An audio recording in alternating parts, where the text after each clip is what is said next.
Pemirsa, hari ulang tahun Koran Tokoh ke-18 yang dilaksanakan pagi tadi di Gedung Pers Balai Ketut Nada yang ditandai pelepasan burung dan pemotongan tumpeng sebagai wujud syukur kepada Tuhan Yang Maha Esa. Peringatan secara sederhana dihadiri pimpinan kelompok media Bali Pos, penanggung jawab, dan pimpinan redaksi, serta segenap karyawan-karyawati kelompok media Bali Pos.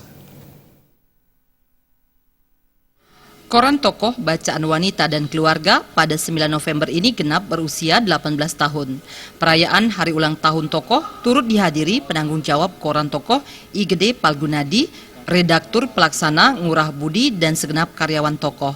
Menurut pimpinan KMB, memasuki usia 18 tahun, Tokoh sebagai koran untuk segmen perempuan dan keluarga mampu menunjukkan jati diri dan mengatasi segala tantangan yang dihadapi. Kedepan, Koran Tokoh menargetkan untuk meraih 1 juta pembaca dan menggali segala potensi kaum perempuan di Bali.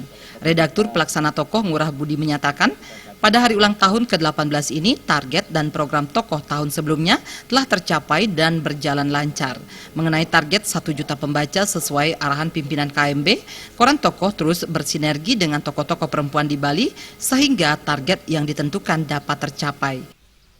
Hari ini kami dari Tokoh melaksanakan ulang tahun yang ke-18 dengan harapan apa yang sudah kami lakukan di tahun sebelumnya sudah berjalan dengan lancar, dan semoga di tahun berikutnya sesuai dengan instruksi pimpinan, Tokoh bisa menggait 1 juta pembaca, khususnya kaum wanita yang ada di Bali. Kami berharap target itu bisa tercapai di tahun 2018 nanti. Terima kasih. Puncak dari perayaan Hari Ulang Tahun Tokoh ditandai pelepasan burung ke alam. Pelepasan burung diikuti pemotongan tumpeng dan pemotongan kue ulang tahun oleh penanggung jawab Tokoh.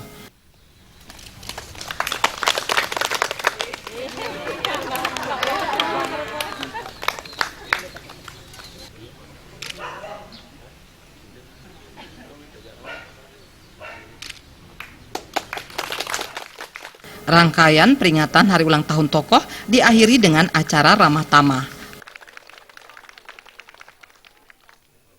Winata, Bali TV.